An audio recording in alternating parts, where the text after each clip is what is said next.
I got your note. You think something's wrong with Torgal? So you can read. Congratulations. But I didn't say I were wrong with him. I said something weren't right. He's not been eating me treats.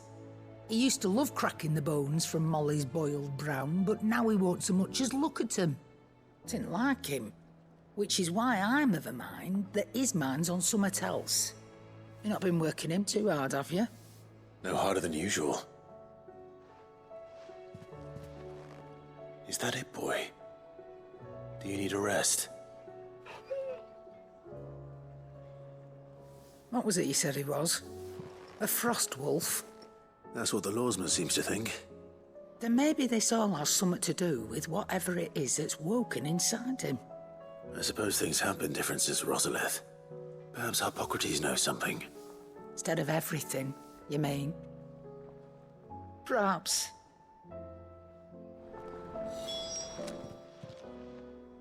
You're looking well, Karen. What do you want? Out with it.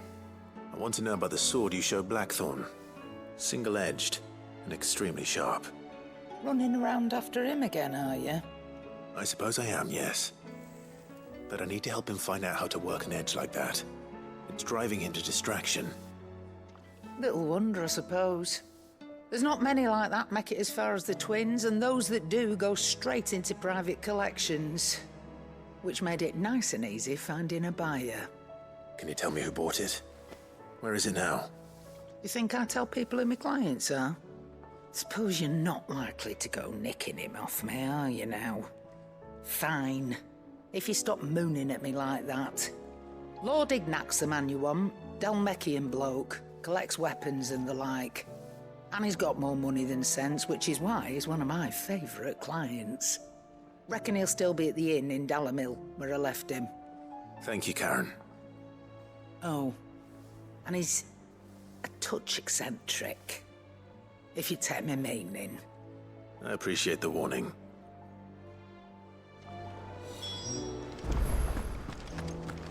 It seems the hideaway's lost its...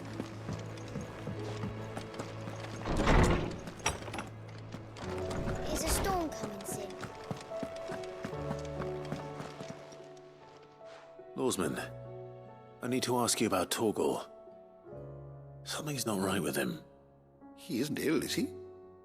I don't think so. But according to Lady Karen, he seems to have lost his appetite, which is certainly a new development. She says he's hardly been touching his bones of late, and she believes it may have something to do with what happened at Rosalith Castle. I rather think she might be right, though not about his appetite. All canids are instinctively inclined to crack open bones for the rich marrow that resides within, and I see no reason why a frostwolf should be any different. Accordingly, I suspect it is not a lack of appetite that afflicts Torgal, but a surfeit of it. If we assume that his newfound magics require additional nourishment to sustain, it may well be that the bones Lady Karen is accustomed to providing are no longer sufficient. Frostwolves, after all, habitually prey upon far larger animals, whose bones may yield altogether different nutrients. As to where one might find a suitable substitute, some antelopes that graze the meadows of eastern Rosaria have been known to grow to a size more than double that of their lesser cousins. I don't recall ever seeing any that large. And little wonder. The oldest and largest such creatures rarely leave the safety of the highlands for fear of predators. The last elder antelope sighting I recall hearing about took place near Cressida, and that was long before the village was abandoned. Even so, it seems like a good place to start. Good hunting, Clive.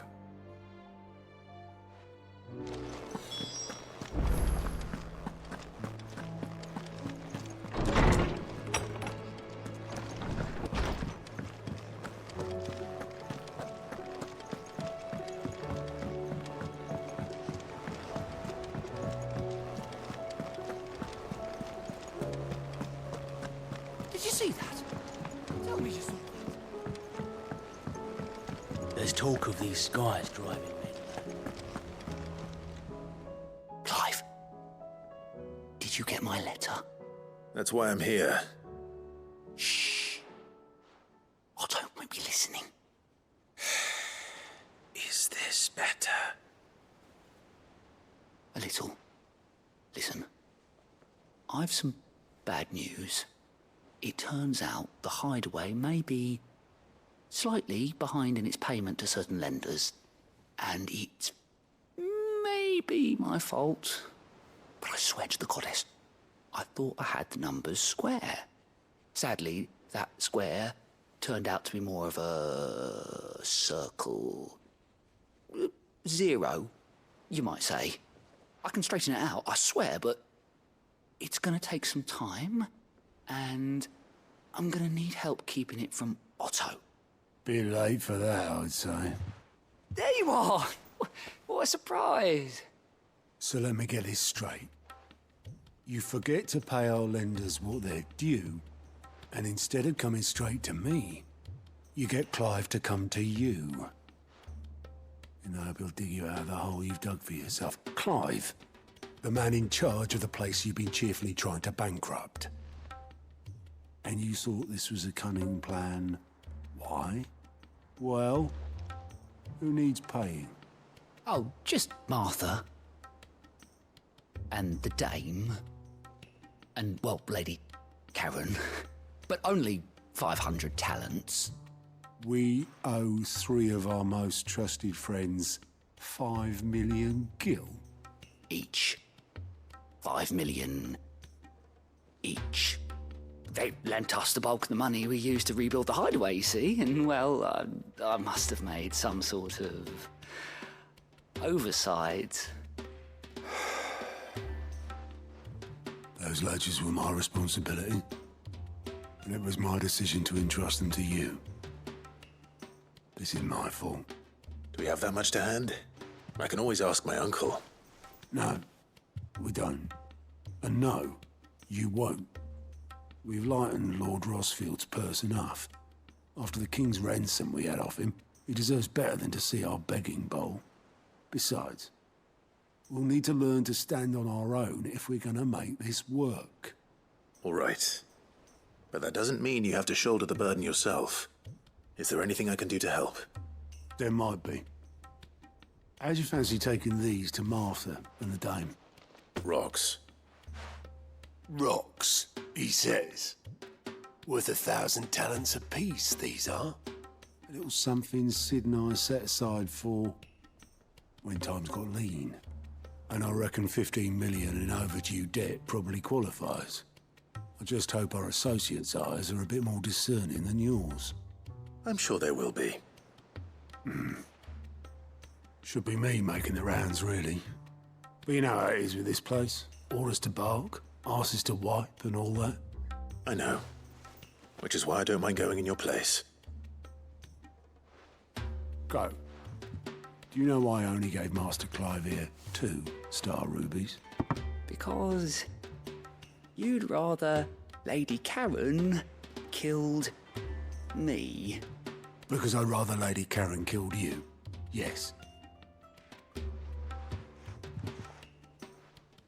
Well, I suppose this is goodbye then. Don't worry. I'm sure Karen will understand. Really? Do you think so? No, I don't.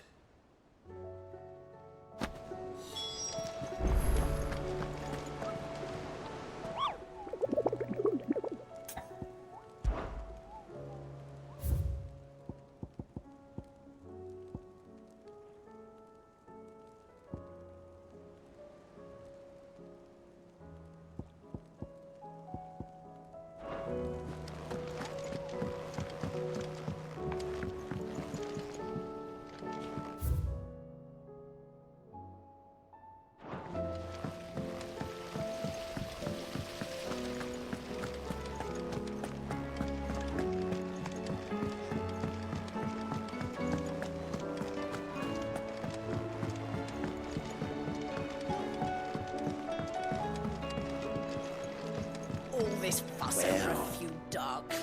Here, Sid. Reckon you might be just the man to help me out of a bit of bother, if you've a mind to. Let's hear it. Well, it's about this alembic the chief's got me making. Lovely bit of kit it is. Bung in a solution you want splitting, and it will separate it out, just like that. Problem is, it won't always get rid of all the impurities. And with some of the stuff we need it for, that ain't good enough. Which is why I've been looking for something to filter the liquid we'll be cooking off. And that's where I was hoping you could help me out. I imagine Ty could get some use out of this alembic too. Distilling medicines and the like. All right. Why not? Proper job! So what exactly do you need for this filter? Nothing but bomb ash'll do, says the chief. Gave me a sample she'd obtained from the university stores. Couldn't believe my eyes. You pour the blackest blight water through it, and it comes out clear as a mountain stream. So, I did a bit of reading about where I might be able to get hold of some. And do you know what I found out? It's only the blimmin' bones of a bomb king. They leave them behind when they die, see? I take it that's where I come in. If you wouldn't mind. I saw a billet on the hunt board for one just the other day. Would have gone myself, but, well, fighting dirty great balls of flame ain't exactly my forte. You, on the other hand... All right. I'll see what I can do. Thank you kindly. And a good hunting, eh?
Otto, how fares the realm? The realm? Oh, she's just fine. As long as you look past the fat storms out mother crystals and her skies are a roiling cesspit. And Gav? He's with your uncle in the Free Cities, helping Mid with her project. Sent an owl their way the moment the winds turned foul. Still waiting on a reply, though. Do you have any good news? Well, that depends on your definition of good. All right, fine. What do you suggest we do? Oh, no, I'm just a messenger. I'll leave the scheming to those more suited to the task. Could be that Lady Vivian and Old Tomes have their own thoughts on the current state of things. Could be that they don't. It certainly can't hurt to ask. I suppose not.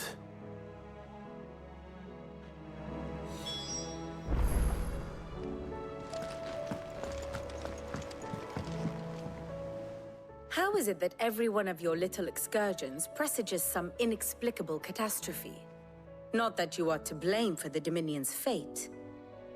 No one could have predicted the actions of the Crown Prince. I'm sorry I couldn't save your home. My countrymen are stronger than you think.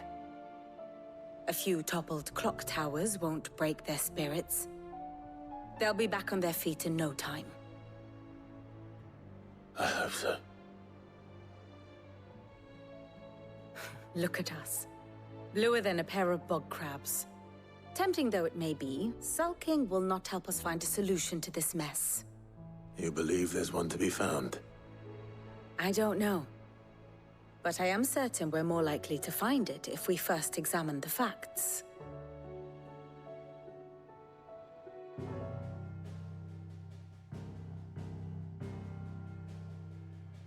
Beneath these darkened skies, fear and confusion reign over Valisthea. Oh, the lands around the fallen Mother Crystals had already begun to wilt for want of ether. But not like this. Crystals that filled wells and fueled furnaces, now nothing but pretty shards of rock. And those that hang from the people's necks cast nary a glimmer of light to keep the dark at bay. It is only a matter of time before the common folk convince themselves that the end of days is upon us. Yet I fear a swift end is more than we can hope for. While most of the world thirsts for ether, the remainder drowns in it, spawning Akashic in droves. And amidst the hordes of mindless beasts, with magics as like to fail as function, even the strongest nation would falter. Rosaria and the Iron Kingdom teeter on the brink of collapse, while the tragedy in Twinside has all but paralyzed the Holy Empire. Dalmekia fares little better. Rumor has it the ministers fled the capital after the fall of Drake's Fang, leaving their beloved republic to crumble. Waloed, meanwhile, moves in earnest. The Einherjar has been sighted off Storm. The world, in short, is in chaos. It would seem our civilization was nothing but a castle of sand, to be washed away at the whim of the waves.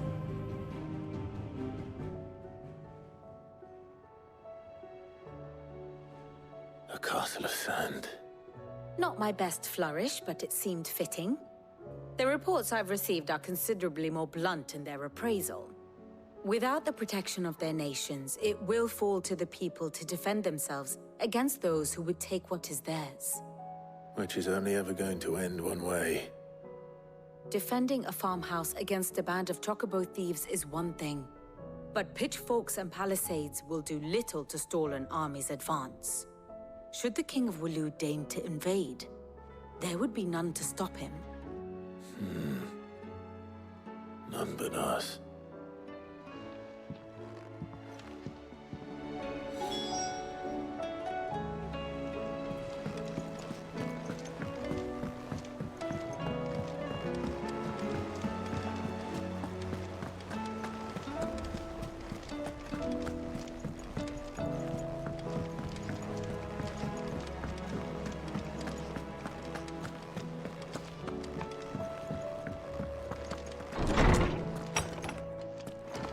Is a storm coming soon? Let me guess. You're here about the skies. Is there anything you don't know, Lawsman? It doesn't take a court astrologer to augur the obvious. As for what has disturbed the heavens, that, I believe, is a question the Fallen might be better placed to answer than I. And on the 6th day did the gods tear the sun from the firmament, visiting darkness upon their prideful sons and daughters. But I dare say you remember your childhood lessons on the sins of Zemeckis only too well. You think they're connected? That Ultima was one of the gods responsible? Well, he has certainly exhibited powers that we mortals would associate with the divine. There is nothing divine about him. But he wouldn't be the first god of whom that could be said, now would he? Yet for all the fairy tales that tell of the sins, there is almost nothing in the way of actual historical accounts. Had I the Journal of Moss the Chronicler, I may have been able to tell you more, but alas, I fear all remaining copies have been lost to time. You will forgive me, I hope? Certainly not. Because there is nothing to forgive. Even without this journal, you've provided us ample wisdom. And we will always be grateful for it. Perhaps Otto will be more inclined to share his thoughts when he hears what the others had to say.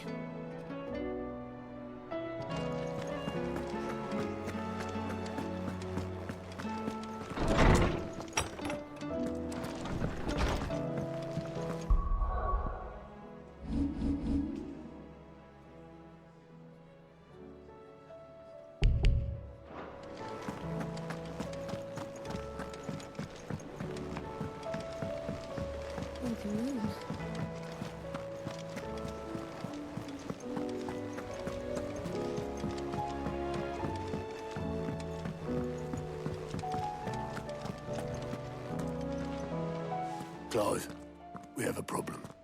Only one. That would be a first. It would. Actually, there are three. We had as many owls arrive while you were at the shelves. Martha's got a Kashik at her gates, and talk of monsters roaming the hills outside of Northreach has put the wind up Isabel and her lot. And don't forget Dalimil. Lubor says the village was raided by bandits. When it rains... It fucking pours. The curse breakers are spread thin, taking stock of the damage in the Dominion. And even if I could get word to all of them, I doubt they'd get here in time to make any real difference. Which means there's only two people who can. Jill and I. Let them know we're on our way.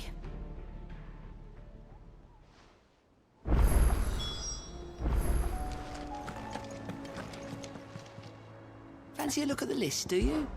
I'm sorry to drag you into this, Master Clive. It's just I couldn't think who else to ask, and you're always so willing to help everyone.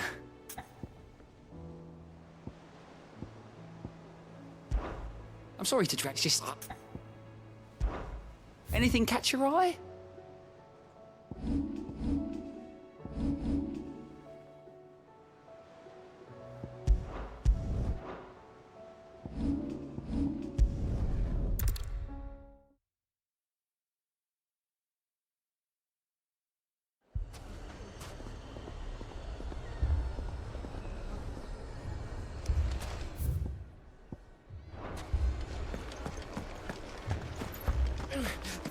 Fucking thieving bastards. Sid. Your new companion appears much more formidable than your uncle. Should I be worried?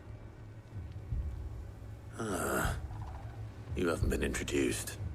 Jill. Clive has told me much about you. All lies, I'm sure. Your Stolas said that Dalimil has a bandit problem. Indeed. Although, you're a little late. They left with our food and guild days ago.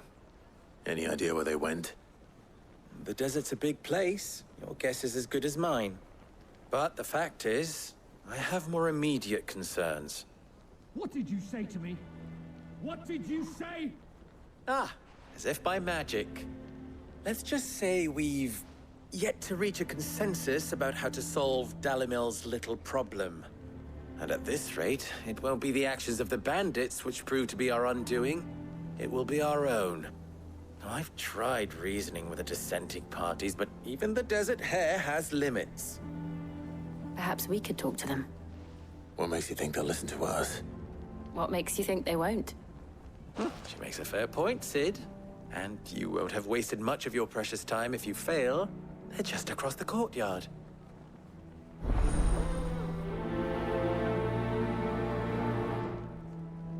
Suppose we just follow the shouting.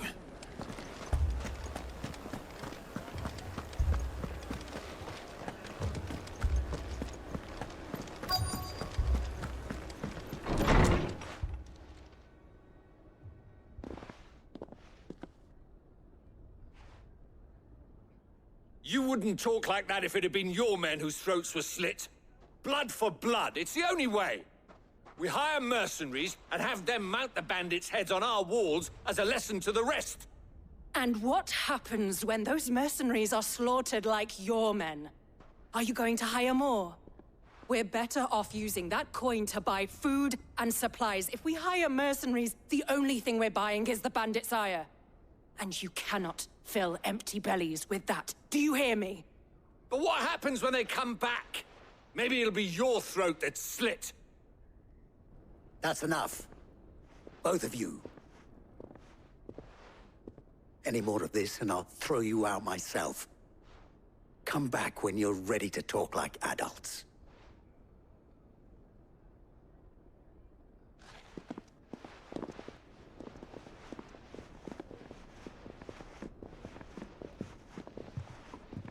Victor. What's he doing here? Sid. And Lady Jill.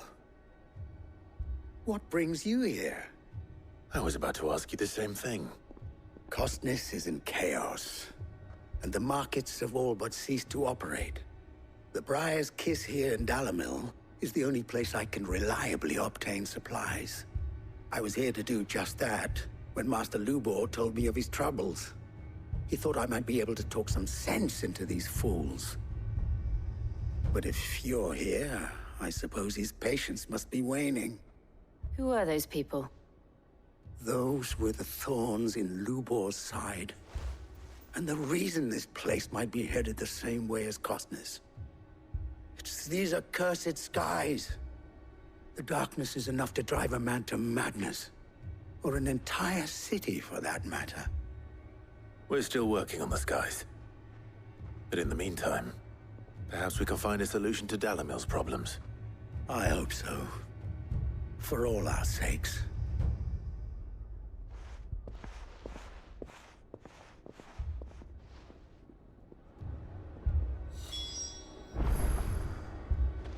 Haven't we had enough fighting? People take notice of wealthy men. Shouldn't be too hard to track. My reputation will be ruined! Ruined! Calm yourself, Lord Ignac, I beg of you, before you do yourself a mischief. Pardon the intrusion, but... Out! Get out! I paid for these rooms so I wouldn't be disturbed. Leave me be! Please, allow me to apologize. His lordship is going through a difficult time, and he's never been fond of guests arriving unannounced. Radim! Get rid of the filthy oaf this instant! Very good, Lord Ignac. Would you mind stepping outside for a moment?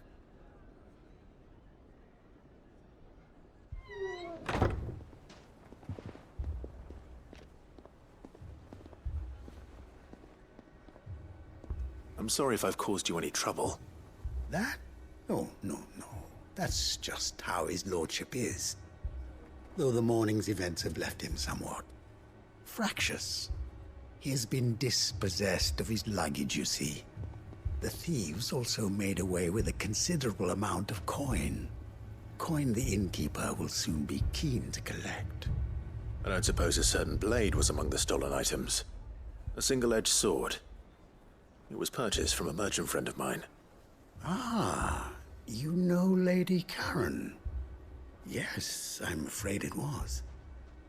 Then I'll retrieve Lord Ignac's luggage. But I have one condition. You have but to state it. You are welcome to anything that is within my power to grant. I want an audience with Lord Ignac. A few minutes should be enough. Then I'll be on my way. A condition I would be a fool to refuse. Of course, you shall have your audience. I don't suppose you saw where the thieves went? I did not, no. Though some discreet inquiries made on his lordship's behalf mean that I know where you might find them. The bandit's bed. Every ill-gotten coin in Dalimil is said to pass through that disreputable corner of the Valcroy. And that's where I'm heading. I shall speak to Lord Ignac in your absence, and arrange for an audience upon your triumphant return. That will be very kind of you. Farewell, and best of luck.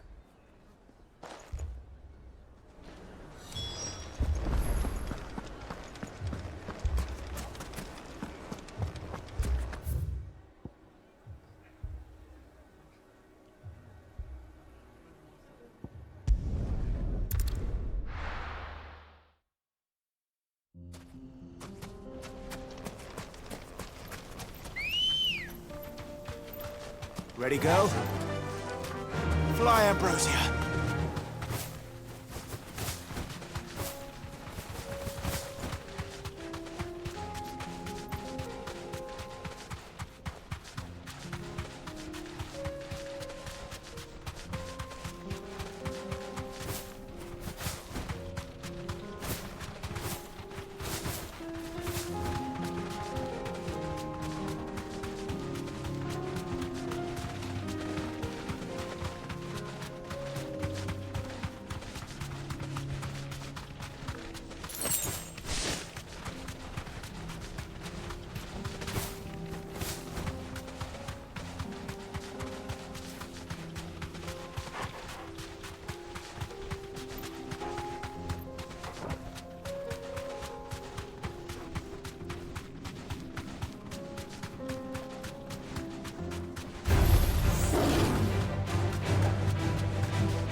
straight home now. We've got company! Come on, lads, let's tear the bastard's head off!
This must be Ignac's luggage. Nothing seems to be damaged. All right. Let's get it back to Dalimil.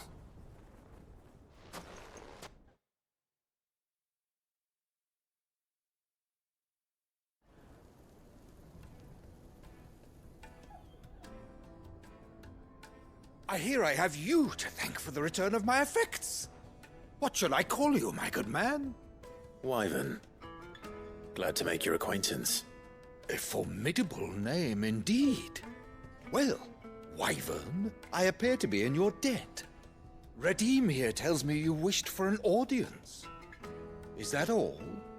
A few moments of your time should suffice, yes. You're a peculiar fellow, Wyvern. All right, speak. Master Wyvern was wondering if you could tell him about a certain single-edged sword you recently acquired. Oh, a true work of art, that one. Karen drove me hard on the price, but I would have sold her Radim here to get my hands on that sword. It was made in the Outer Isles, far beyond the Twins, and is used exclusively by the practitioners of a unique school of swordsmanship. They believe no combat should ever exceed a single strike and hone their blades to such perfection that none ever does. Each sword is made for that one perfect stroke, and for that stroke only. They crack upon a second blow. There's a brutal sort of beauty to it, really. But how do they hone such an edge? Fine question. Why, they use a whetstone, of course. Whetstones, rather. A whole array of them, ranging from the coarse to the fine. 10,000 licks with the sharpening stone, then 10,000 more. But it is the final stone which lends the blade its legendary sharpness. A mineral quite foreign to this great realm of ours. And that is the key. The secret ingredient. Wyvern, it occurs to me that my little lecture is hardly equal to services rendered. Take this, together with my regards. The very stone of which I spoke, far rarer among collectors than even the blade itself, and a far more fitting payment. Thank you. Pardon the intrusion, my lordship. However, it is long past time we prepared ourselves to depart. So it is. I am locked in bitter competition with a rival collector of curiosities. I am one step ahead of the unscrupulous scoundrel, but he is hard at my heels. And there are many other collectors out there. Too many to count, but only one do I consider my nemesis. Lord Byron Rosfield. And is a perennial thorn in my side. I can imagine. Farewell, Wyvern. May our paths cross again. Radim, we mustn't dawdle.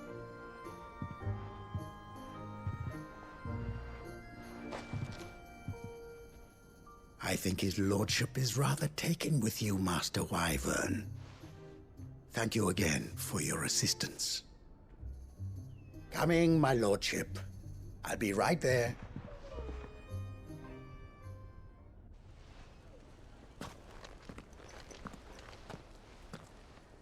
Trust Uncle Byron to find such an interesting rival. Now, let's see what Blackthorn makes of this whetstone, shall we?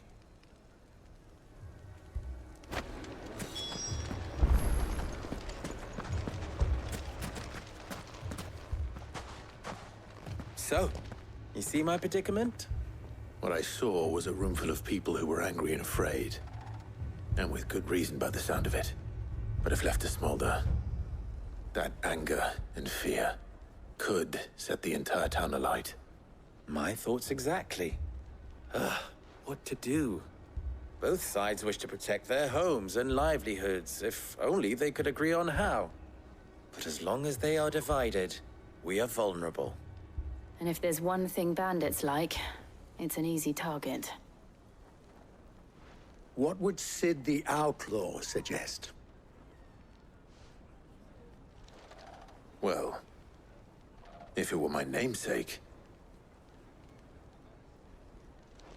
he'd let them choose for themselves, and be on hand to pick up the pieces when it all went wrong. That sounds like a recipe for disaster. A recipe for disaster is precisely what it is. But perhaps that realization would be enough to make them question the ingredients. While it's plain neither Conrad nor Natalie will countenance the other's proposal, it may still be possible to make them doubt their own. Before presenting them with a third option. And that would be? To pool our resources and save the city ourselves. Why fight each other? When all that fear and anger can be directed at the bandits. It appears we have a plan of action. Victor, pay Conrad a visit. See if you can't convince him of his folly. I'll speak with Natalie. As you wish. Your faces are not well known in this town. That may prove useful. Don't worry, Victor and I will do most of the talking. You need only play along. Play along? What he means to say is yes.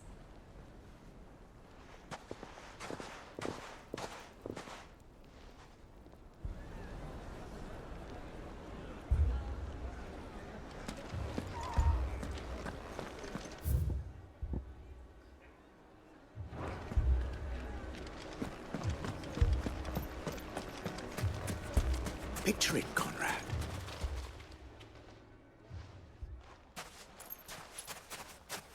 Ah, here she is. The Lady of the Spear herself. Conrad, may I introduce you to Jane, commander of the Red Wings, the oldest mercenary guild in the Free Cities. A pleasure, my lady. The pleasure is all mine. As I told you, I summoned the commander here from Canver to inquire about a contract. Victor says you told him no. That there aren't any men left to hire. Is that true? True as the crystals cracked. Nobles came and claimed every last one worth his salt. And not just from us Red Wings. You know of the 7 high houses. There must be 2 swords assigned each one. Granted, we have a few boys left. If it's boys you're looking for. Well, Conrad, are you saying that Dalamil's finest cannot defend this town better than a gaggle of unblooded striplings? That a band of beardless youths could better avenge the deaths of your brave men than you yourselves? Absolutely not. We'll show those bastards who they're dealing with.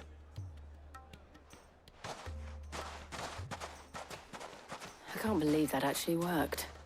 Conrad's not what you call the brightest candle in the crypt. And there's a reason why I had you do the talking and not Sid. Well played, my lady.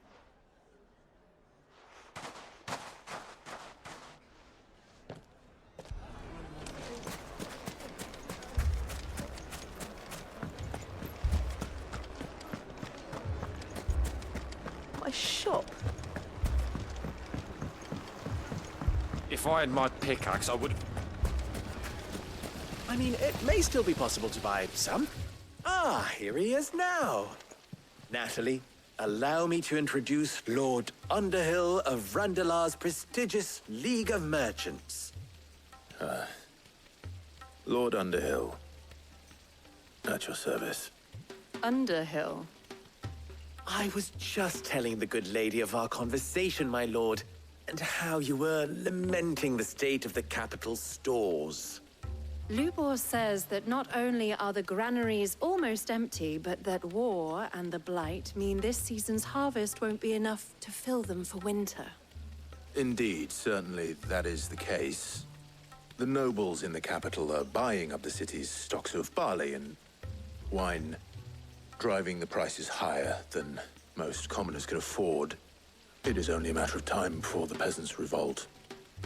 It is worse than I thought. If what Lord Underhill says is true, I fear we have little hope of supplementing our stores, meager though they regrettably are. And while I applaud your endeavors to dissuade our more bellicose citizens from seeking vengeance, I sense Conrad is not wrong in his assessment of the bandits' likely return. Which means that now, more than ever, we will need to secure what little we still have. Food, weapons, herbs, everything. If our humble town is to endure not only this hardship, but those that are certain to follow, we must stand united. All right. If it will help to protect my home, I'll do it. But you needn't have gone through this charade.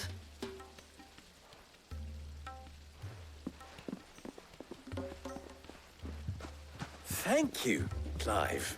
Your performance was nothing if not workmanlike. She saw right through it.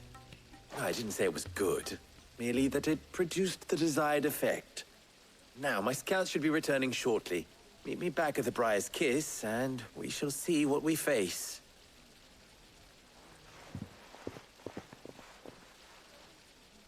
I'm not convinced our roles in this ruse were entirely necessary. I don't know. Conrad seemed quite taken with you.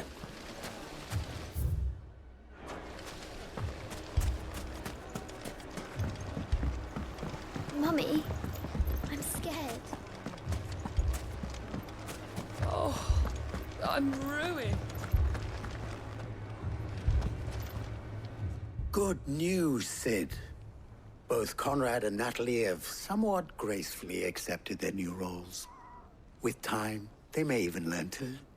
Time no longer appears to be the luxury it was before lunch. I take it your scouts found the bandits. Technically, it would be the bandits who found my scouts. It appears they march for Dalimil as we speak. All of them. You're not serious. They don't just want food, they want the whole damn town.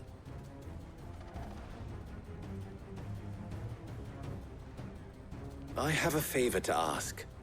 I'm told the bandits march in two groups, one from the south and one from the desert, in a move doubtless intended to stretch our already gossamer-thin defenses. Very well. Jill and I will meet those from the desert. But what of the rest?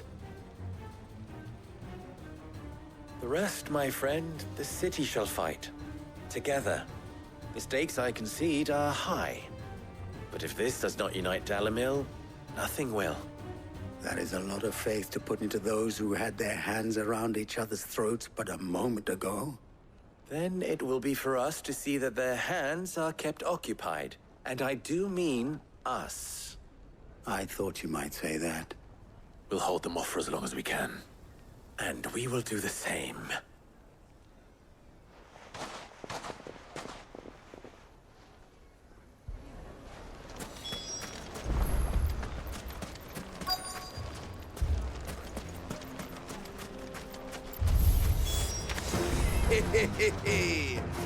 The women folk have come to welcome us. I'll take that one.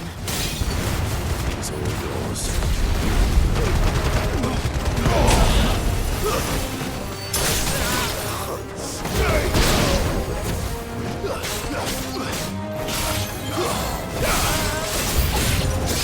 They mean to overwhelm us.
The townspeople.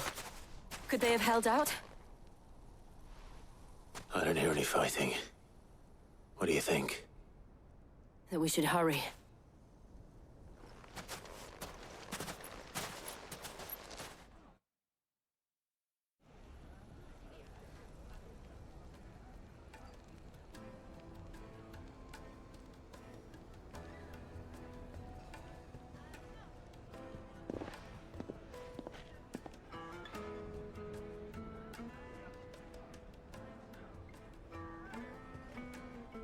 Natalie, I owe you an apology.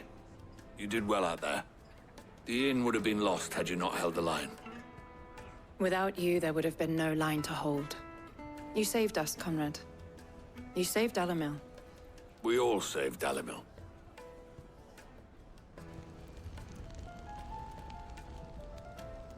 Conrad seems to have had a change of heart. I'd say they both have. I take it from your presence that our visitors from the desert won't be joining us either. Pity. The plan worked, Sid. Granted, it only took an army of bloodthirsty bandits at our gate. Calm now, Victor. Why quibble over the details? We are united, and that is all that matters. As for you, Sid, you fight considerably better than you act. I'll take that as a compliment.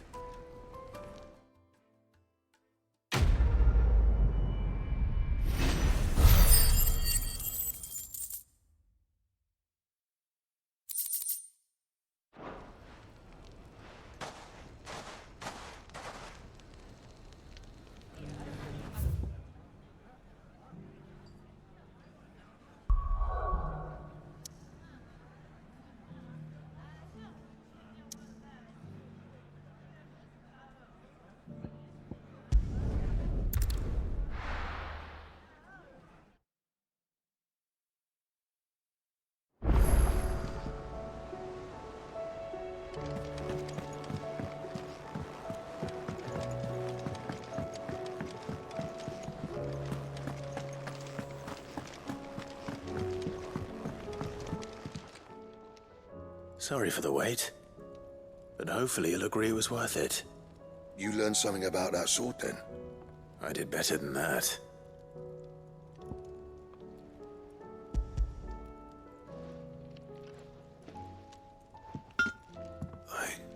A whetstone? Yes. But not one you'll find anywhere in Valisthea.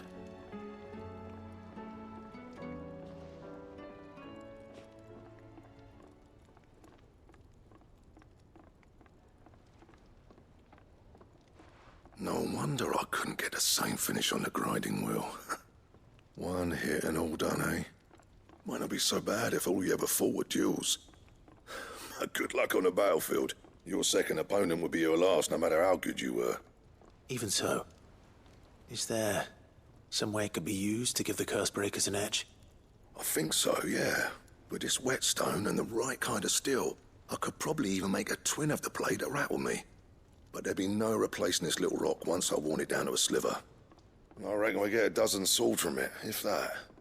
Swords that the Cursebreakers wouldn't know how to wield properly, and that would see them through a single fire piece. Nah, no point trying to copy that thing. Be about as much use as a wax anvil. But finishing our blades with a whetstone this fine, now that's something to consider. And what's finer than fallen masonry, eh? Or more hard-wearing, for that matter. Just imagine it. Good Valisthean steel with an edge as sharp as any found in the Outer Isles. I won't make a copy, nah. I'll make something much better. I'm sure the Cursebreakers will be delighted. Just don't push yourself too hard. Don't you worry about me, sunshine. I've been working day and night since I was half your age, and I'll still be here when you're long gone. Hey, thanks, Clive. I mean it. I owe you one, August 2. It's good to know someone's looking out for me. You'll be happy to hear you said that. And I'll see that my debt to you's paid. First new blade I make's got your name on it. You come and find me when you've got the materials. All right. I will.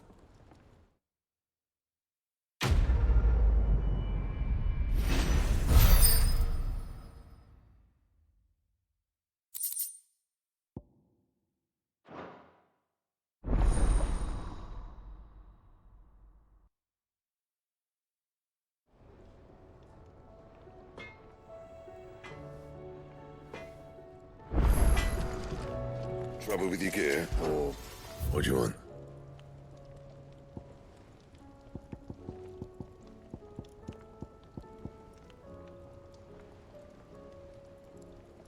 And how am I meant to do that, then?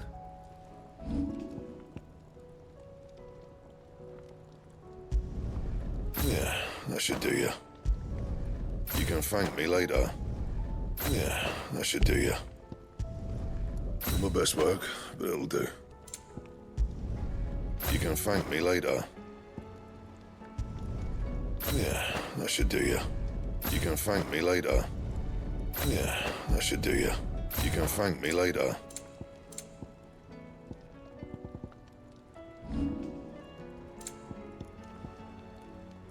Anything else?